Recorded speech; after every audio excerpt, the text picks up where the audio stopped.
Aloha, my name is Nina Diamzon. I am the CEO and founder of Legacies of the Pacific. Welcome. We are bringing to you our Hope series, and it is a cancer documentary of people who are very near and dear to me and their journeys, with the hopes that it provides you some inspiration and some positivity while you're going through your own journey. My mom was a breast cancer survivor, and I was her caregiver, and my father passed away from liver cancer. In the last 5 years, I've seen personally many pass and many fight this disease. And so I thought that perhaps maybe while they're going through their chemo, the understanding of what they do, I felt like there was really nothing there for them to do during the 2 to 3 hours of their chemotherapy. So why not entertain them? So my initial thoughts was it would be nice to come in and entertain people as they were going through chemotherapy.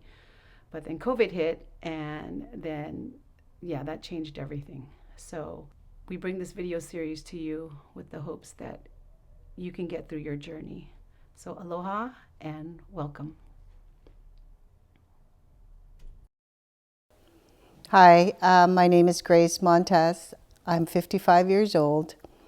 I was diagnosed with breast cancer September of 2019.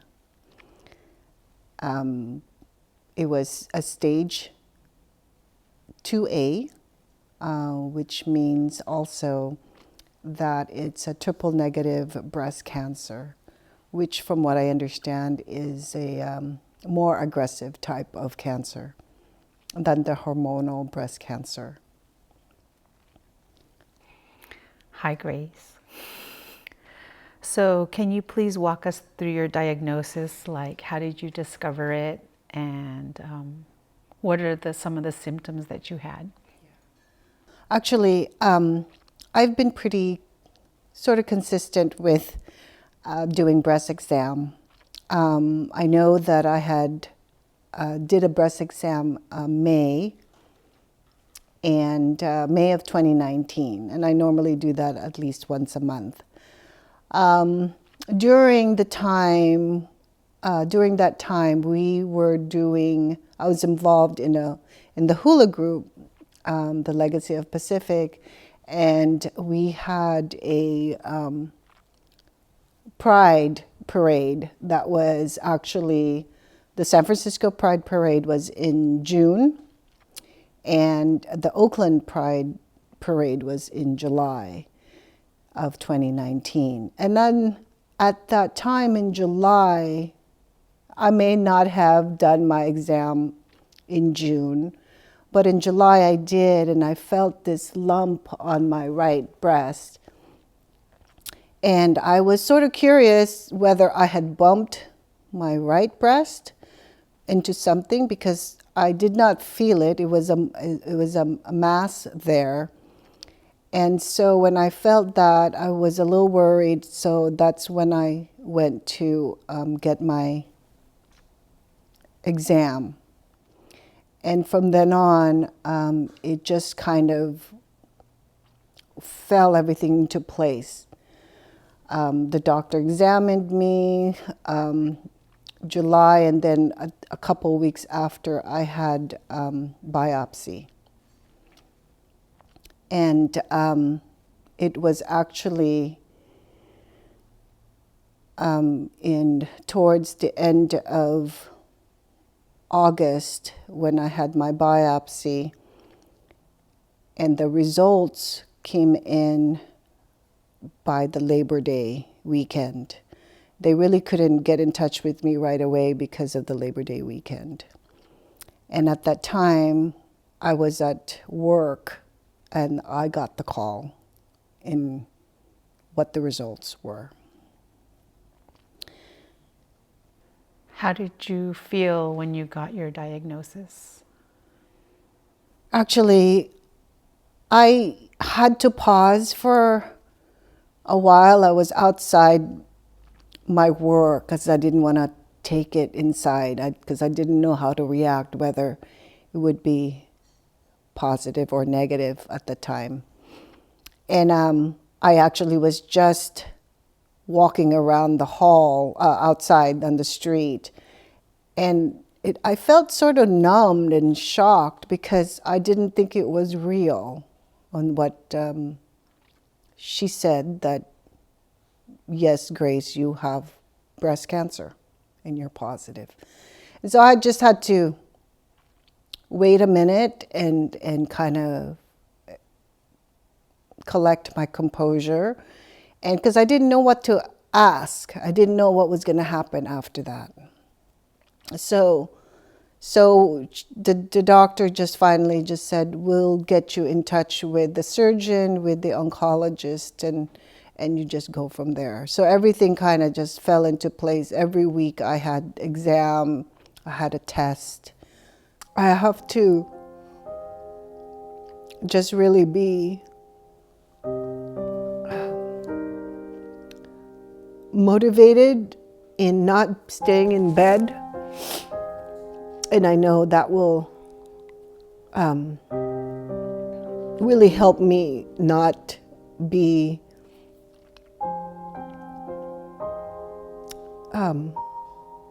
weak. But that first dose of chemo, I didn't know what to expect. At first, that really just gave me, the first dose really gave me a big headache. I thought I would be more nauseous or, not really able to eat. But really the main thing was the headache. It gave me such a big headache that I couldn't really function. And so going to the oncology, I thought it was just going to be a one-time visit, that everything is okay, we don't have to do anything. I knew I was going to have radiation, but I didn't think I was going to have chemo. So I'm going back to that. And then as soon as I met the oncologist, what shocked me was when she said that I have triple negative breast cancer. And I'm a nurse and I know breast cancer, but I wasn't familiar with what triple negative meant.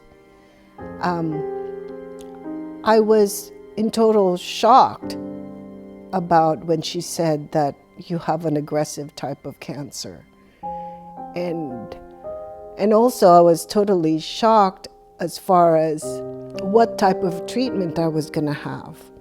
Because I'm a nurse and I've seen patients with those types of chemo that they've been through, and I didn't think I needed to go through all that. So I was sort of, I guess, in denial in what I have to go through. But I told myself, like I said, that I would be strong, that I'm strong, and this is not gonna put me down. But yeah, it's a humbling experience. I don't know. Each breast cancer diagnosis is different for everyone. They're all, you go through the journey differently. So you can't really compare to other breast cancer patients, because what they go through is maybe different from what you're going to go through. Now, the day of the second cycle of my chemo, I showered. I had really long, kind of longer hair. It was past my shoulders. And in the shower, that is when I started to lose my hair. And I knew that was going to happen.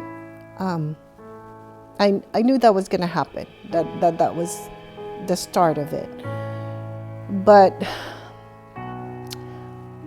I should have, in hindsight, probably cut my hair and shaved my hair then, because losing your hair progressively was emotionally very hard to see. When you're in the shower and your hair is on the floor, and emotionally that was pretty tough. Blow drying your hair is all over the place. I didn't feel good. I didn't feel beautiful because my hair was my thing, you know. Anyway, I had waited for my friend to come back so that she could shave my hair, because she was the only one I kind of trusted in doing my hair. So I was sort of halfway bald already by the time that she came back from her vacation, and had the nerve and the guts to already say, just shave my head. What do you think was the best part of your journey? I think the best part is knowing that I can get through this challenge and stay strong. And actually my faith in God had made me even stronger to go through it. Having my family and knowing that they're going to be there and they're there for me, I think it's the best part of it. You were big on your dancing and you were passionate about it. So tell us how that helped you through your journey. Actually, that really was one of the things that helped me through. I continued to dance. I continued to go through workshops, even though I was bald and not have hair. I continued to dance because I love dancing. I love to dance the hula, and I also love being with friends, and that really helped me get through it. And then thinking that, hey, I can do anything now, and have all the friends around you, and be blessed that they're there. Actually, to pass time while I was not working, I needed to be busy. I wanted to do things, so I've come up. YouTube is great for anything, everything you can see through YouTube. So I come across this lady who just does all these DIY Dollar Tree stuff, and I started doing some of that stuff here, and I've continued to do it, but not all the time, but on my spare time I try to do those little Dollar Tree DIY stuff, decorations, and you can see it around our house. I'm not good at it, but I try. I try to make it. So actually my 2-year anniversary is coming up in March of next year, and I still have my port, and I'm hoping that my port would come out by then. Everything seems to be okay. Hopefully that by March of next year this will be out and not have a reminder of it anymore. Actually, a dear friend, Donna, she had given me one of those Ray Dunn's coffee mug. One is a fighter and the other one was a survivor. So while I was going through my chemo, I would always have the fighter mug with my coffee or with my chicken noodle soup. And now I have the survivor part. So it always reminds me of that.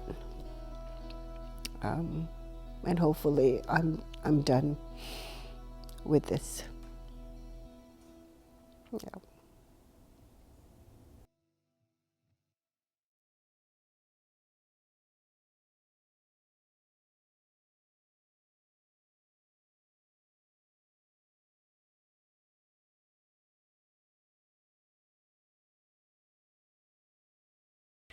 Hi, I'm Penny from Legacies of the Pacific. I'm the Chief Operating Officer. Been with Legacies for about 4 years. And about 5 years ago, Nina Diamzon, the Chief Executive Officer, and I had a conversation about how we can use our legacy of the Pacific culture and all the knowledge we have into giving back to the community. And that's when our partnership grew, me from playing the ukulele and her with her knowledge from the Bay Area of all the halaus and understanding where the need for the community and giving back through the coalition would benefit the Bay Area. About 3 years into the conversation, I started to teach ukulele in Southern California, where I expanded the reach there, and then came back to the Bay Area about 1 year ago, and that's when the Hope series came about, and that's how I found out some of our Hula Sisters were touched by cancer, and how we were creating this platform to help support them and what they're going through.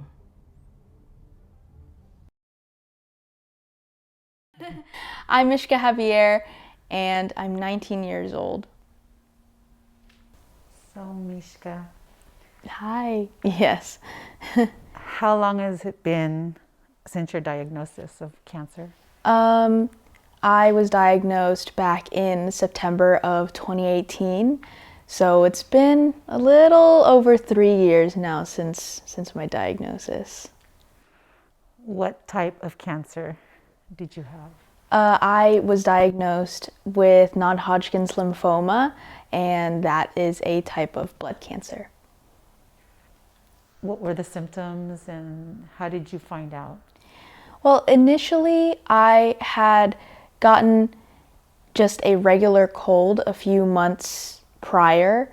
I believe near the end of my sophomore year, I had just gotten a regular cold, and from that I had eventually lost my voice and got laryngitis. That's why I lost my voice, and everything was normal from there. I kind of had a difficulty swallowing a little bit, but we had just assumed that might have just been from the laryngitis.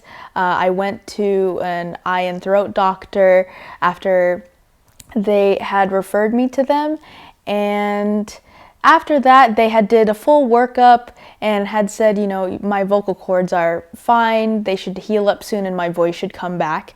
And it eventually did within probably the next month or so, but after that I had noticed the swallowing had become difficult again, and now that I had regained my voice, that was a little unusual. By this time, I was already nearing the beginning of my junior year of high school. One thing I do remember for sure is being in a room full of 4 different ultrasound doctors, and all 4 of them were staring at the screen completely clueless of what they were looking at. And that was a really difficult time, just because through the past 2 months, even though I would undergo test after test, it was very inconclusive. And eventually when I got an MRI, they had determined that was not indeed inflammation, that was actually a mass. And from there, I had underwent a biopsy of that mass, and after some time, I had started junior year already. I feel like my swallowing has gotten better a little bit, But we got a call probably within a month of me being in school saying that I needed to be admitted to the hospital because their tests showed that they're pretty positive that it is non-Hodgkin's lymphoma. They just needed to run more tests and get on with treatment fairly quickly. So that day, had to get ripped from school, and then I had to be admitted to the hospital right away, where I underwent a couple more tests and had a PICC line, which is sort of a IV, but for infusion, and it stays in longer. And I had that placed inside, and I had a lumbar puncture where they had to test if the mass had spread anywhere towards the spinal fluid. And within that time, I was just sort of very confused because I was actually not told of my diagnosis yet. My parents actually knew what that it could possibly be, non-Hodgkin's lymphoma. But at the time, I just knew that I had to be admitted to run some more tests to confirm something. Within the next day of me being admitted, I was told by my mom first in the morning before the doctors actually came in what my diagnosis was. Yeah. What were your feelings when you were going through your treatments?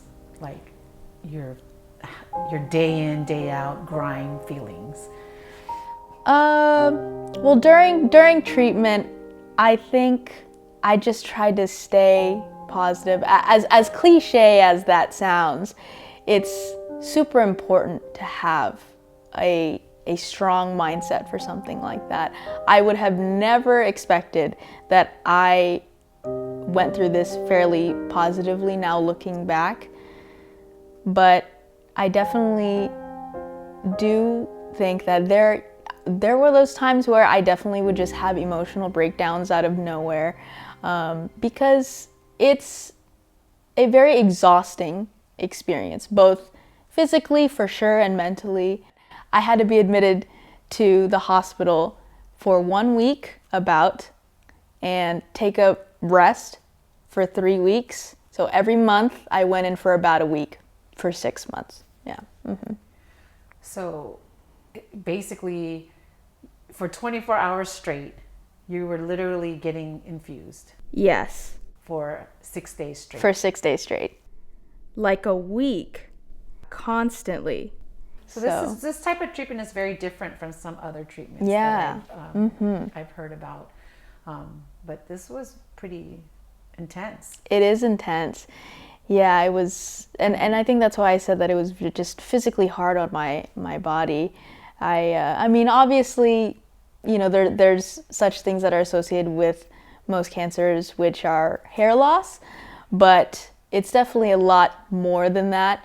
You just constantly feel tired, and one way I would describe it is it feels like you got hit by a truck, honestly. You know, were you able to participate in like your homecoming and prom, the typical activities of a junior in high school? Yeah, Fortunately, I was able to go to some events, and that was mostly when my treatment ended, but I was still able to make it to those events. And even when those events happened, my school still tried to find ways to include me. Like my friends would actually come over. I remember on one of my homecoming days, even though I couldn't go and I was still under treatment, my friends came over beforehand and came here to visit me and spend time with me just as if we were to spend time together at homecoming. But one thing I definitely did do was try to stay engaged in my education. And even though I was going under treatment and I didn't know what challenges I would face going under chemotherapy, what I did know was I did not want to retake my junior year. So I had enrolled in homeschool, and I had enrolled in online school and organized it so I would get the needed credits for my junior year so that after my treatment is done, I can go back and graduate on time from senior year. And I'm still surprised that I was able to do that through treatment, but I feel like I was determined to just get everything done and push through, not only with a positive mindset, but keep up with my education as well. That's great. I think my 3 big things is definitely mindset is key. You know, definitely I know that the diagnosis of having cancer is shocking and can be detrimental to positive thoughts.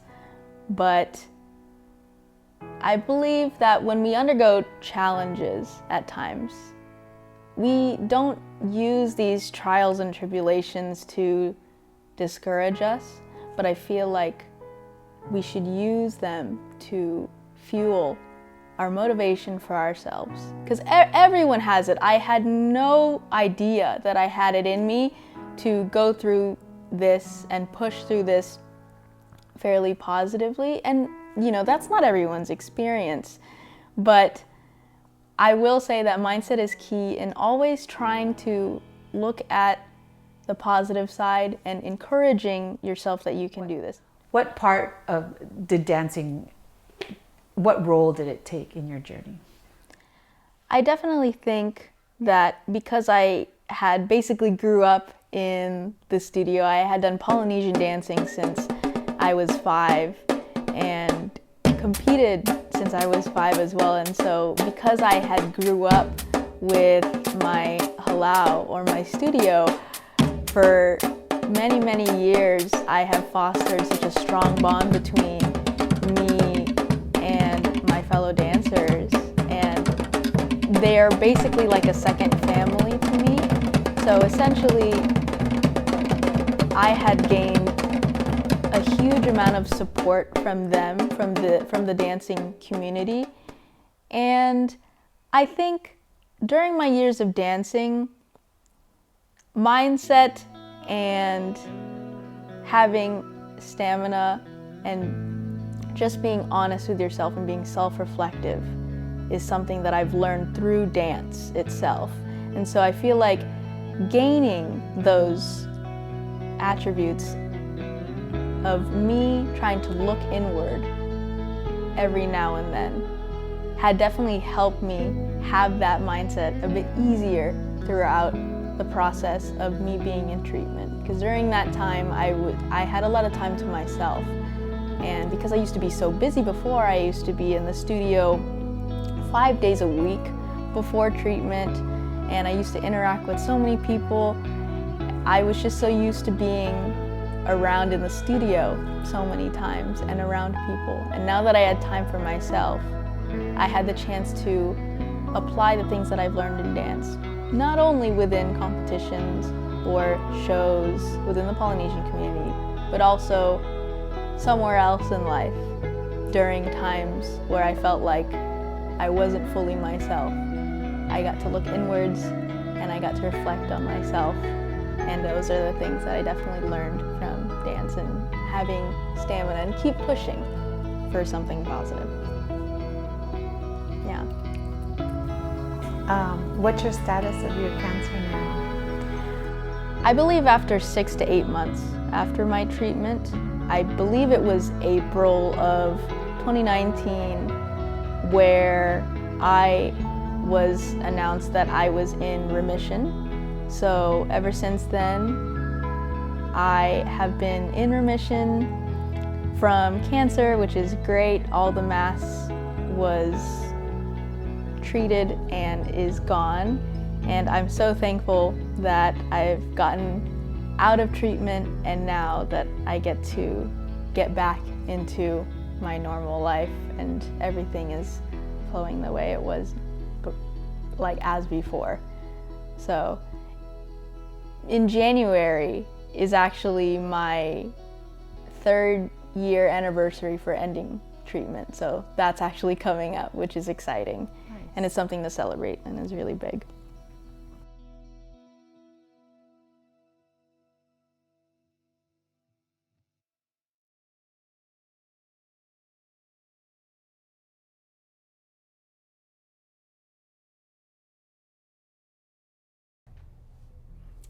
Hi, my name is Kiana, and I am board member and marketing manager for Legacies of the Pacific. I am a part of this organization because it is very dear to my heart. We're rooted in Polynesian dance and hula dance, and my Hula Sister Nina, is the director. We are transcending our passion basically to reach out to the community and share some aloha.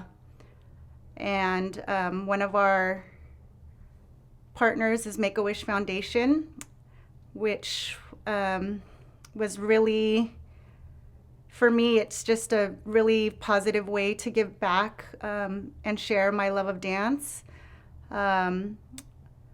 And then we got involved with this Hope series, in which a lot of our brothers and sisters that we have, over 30 years relationships with, have been battling their own battles with cancer. So this series was just, something inspired Nina to start this series, and we really hope that it will give you just some insight to other people's journeys and some inspiration and hope. Hi, my name is Andrew Baird. I'm 31 years old, and I'm a previous testicular cancer survivor. Hi, Andrew. Hi. So walk us through your diagnosis. How did you find out, and what were your symptoms like? So I was diagnosed in January of 2012, but I actually started experiencing symptoms in September of 2011, so about 5 months before the diagnosis. And I started experiencing like a throbbing discomfort in my groin area. And at the time that this happened, I was pretty physically active. I was partaking in Krav Maga. I was in the gym pretty often, playing drums for the band that I was in at the time. So I thought my pain was actually injury related. So I decided to stay home from going to my classes that evening. But I noticed that evening too, one of my testicles was a lot larger than the other one, and it led to this throbbing pain that I had. Ever since that time, that was the only physical pain that I felt. I didn't feel any sort of other abnormalities or pain anywhere else. So I left it. I didn't do anything about it, thinking it might have just been an injury and I'm fine, like I feel fine. It wasn't until I came to where I was still having this enlarged mass on my testicle, where I thought something's really wrong here, and I just got to go see a doctor in this case. And by this time, I was already touring with this abnormality. So I went to go see a doctor early January of 2012, and then they did a bunch of tests on me, and my doctor was a little alarmed at the size. And then I got taken down to urology, scanned and probed, and then they sent me home. But then on my way home was when I got the pretty bad call that I was diagnosed with non-seminoma testicular cancer. When you got your diagnosis for the first time, what ran through your head? Confusion, like sheer confusion. Just wondering why is that a word that I have to become familiar with in my life now? Like why me? I love like my health and fitness adventures, and I'm young. So it was a really confusing moment, first off. And then came the fear of wondering what's going to happen, because I knew from that point on my life was going to be very different. It was one emotion stacked over another: confusion, fear, anger, and then the sadness kicked in. Yeah. You mentioned you were touring. Were you sent home? How did that affect you on tour? I was on a tour with my band Fallujah at the time. It was thankfully a little over 2 weeks. It wasn't super, super long. And that whole tour, I didn't feel any pain. I felt very strong and capable and I was just kind of as I would normally feel back at home too. Like I felt fine. I just came home from the tour knowing like nothing's changed about this. It's still here and this is still like a problem. Like I shouldn't ignore this anymore. So as soon as I came home from that tour, I think about a couple days after was when I booked an appointment with my doctor to go see them, just a routine checkup. But I asked them, I have concerns about my groin. This is kind of scary for me because I have no idea what's going on. So, when you got your first diagnosis, who was the first person you told, and how did you tell them? I was driving home from Kaiser Permanente in Walnut Creek, and because I got the phone call on my car ride home, the first person I told was actually my dad. I came inside the house. I was greeted by my dog. I have a corgi named Milo. I kind of just went down and just gave him a big hug and a kiss, and then I walked over to my dad, who was just watching TV on the couch, watching the game or something.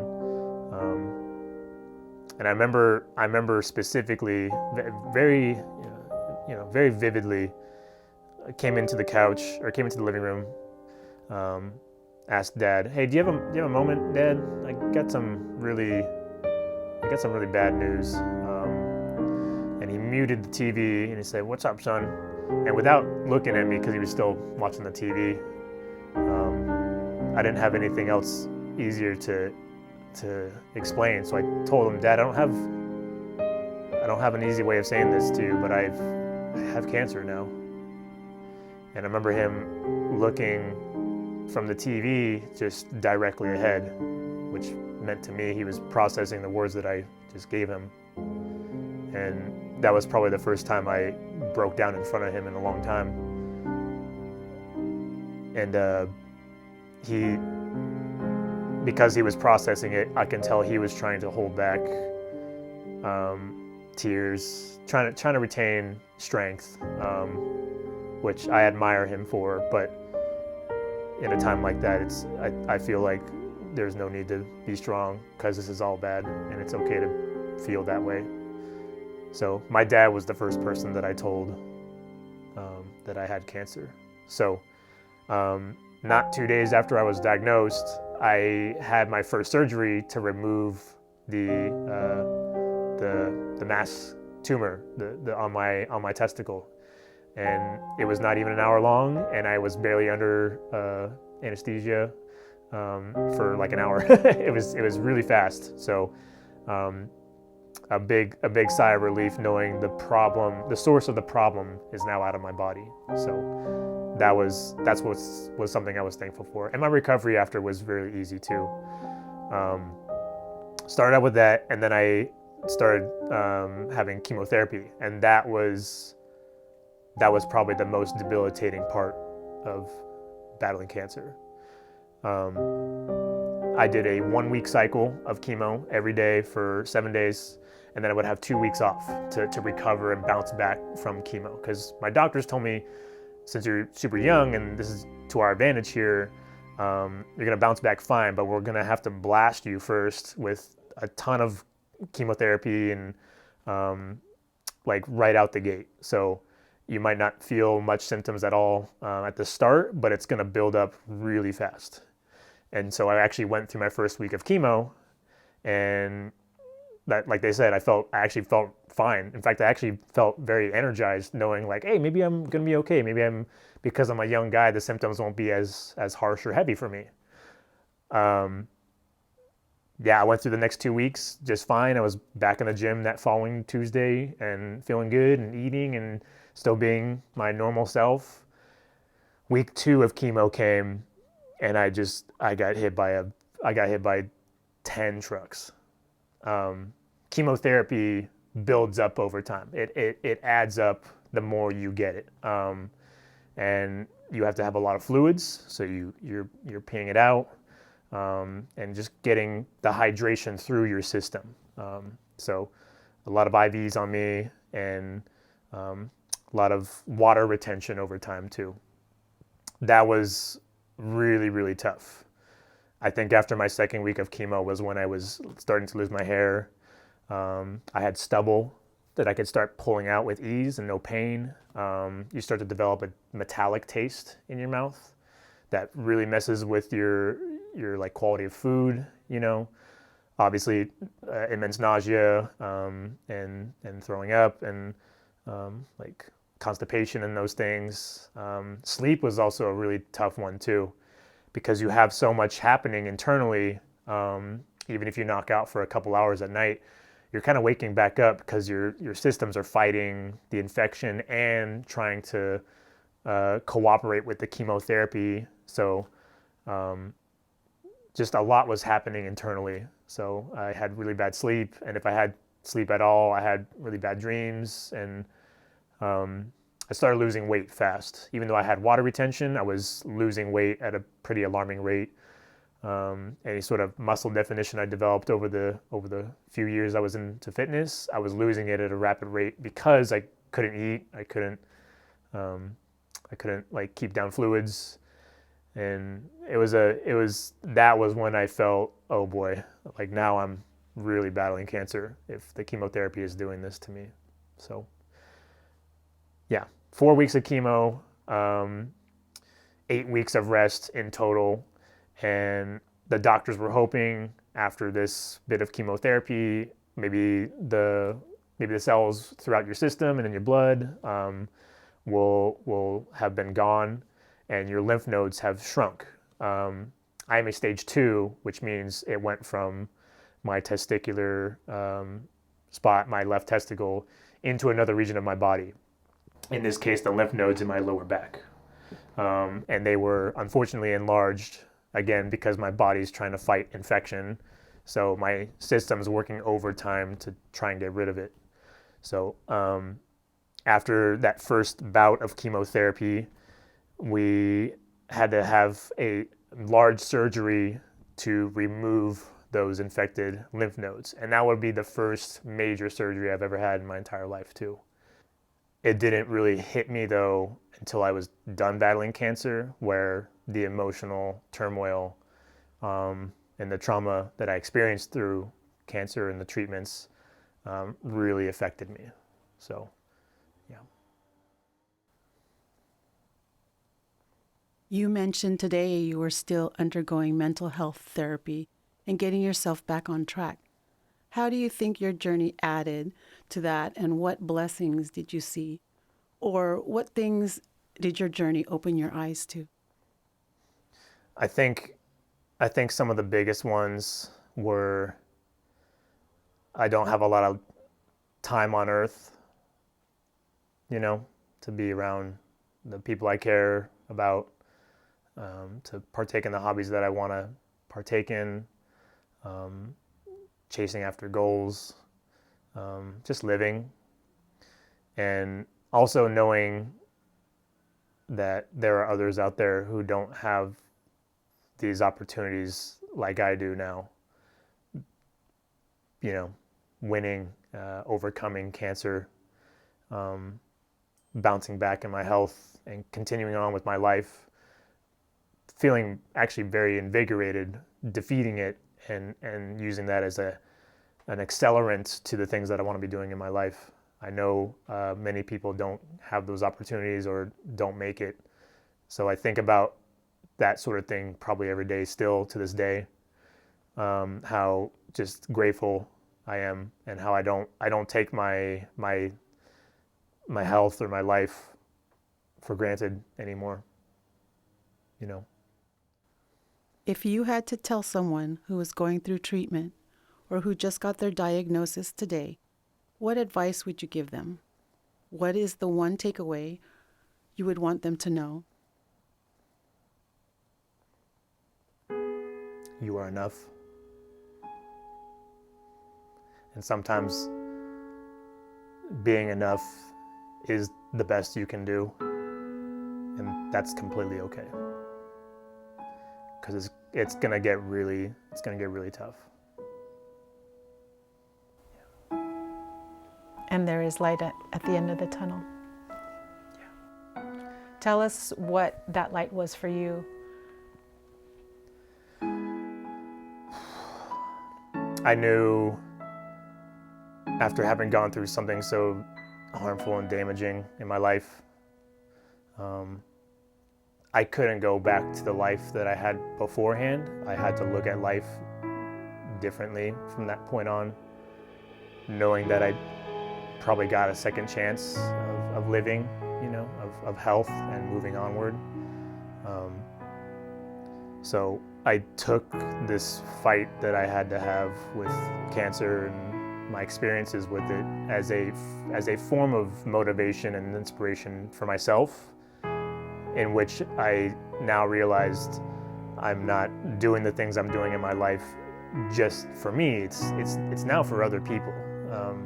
I do believe to some degree or another every human should experience a level of service to the ones they love and care about, either through your work or through your school, through your marriages or your partnerships, even just friendships. There's a level of gratitude and I think honor and a state of well-being that humans should experience through service after having developed something or gone through something so traumatizing in their lives. And that can be in different forms too, not even people battling cancer, anything really. Through that and through telling and teaching and showing people, I got through this and it wasn't easy, but maybe I can show you a bit of what it was like in case one day someone you care about may have to go through that, or maybe you have to go through that, knowing there is a chance, there is a possibility to get through this and get to the light at the end of the tunnel. Tell us about your drums. I mean, it's a big part of you. I know. I've watched you grow as a musician from Tahitian drumming. And so tell us about your drum life. I've been drumming since I was a kid, as you remember. I found my love for the heavier side of music probably before high school started. If I can connect like my drumming and my passion for music and for metal with me battling cancer, it was definitely I try to utilize this experience that I went through as a tool for improvement in my field, and again for not taking things for granted. Like I have the opportunity to be on the road and to tour around the world with my band Fallujah, making friendships all across America and like Europe and Australia and all these places that I went to, and I tried my best for probably the next 10 years after battling cancer to reflect my traumatic experiences into my craft, playing better, playing harder with much more ferocity, and prioritizing this as a tool for expression and for health and for inspiration. Because eventually I would meet other musicians who had dealt to some degree or another with things like this, and they wanted to know my story, and I would tell them I'm trying to use my drums and being in a band and the opportunity to tour the world as a means to just to be better, to show them like you can go to rock bottom, and your only way up is perpetually forward. You can still do it. You can still play your instrument and go through incredible hardships and use music and your tools and your instruments as an expression of yourself to be better. It's very possible. Today, what's your cancer status? Today, I am still in remission. We are past the 9-year mark. In 2022, I will be 10 years remission, which I'm told is obviously a good place to be, because that probably means there's nothing really much to worry about anymore. And again, I'm thankful. I'm very thankful, and I'm privileged and I'm honored that I have gotten to a 10-year mark and can freely and be able to tell people my story more often.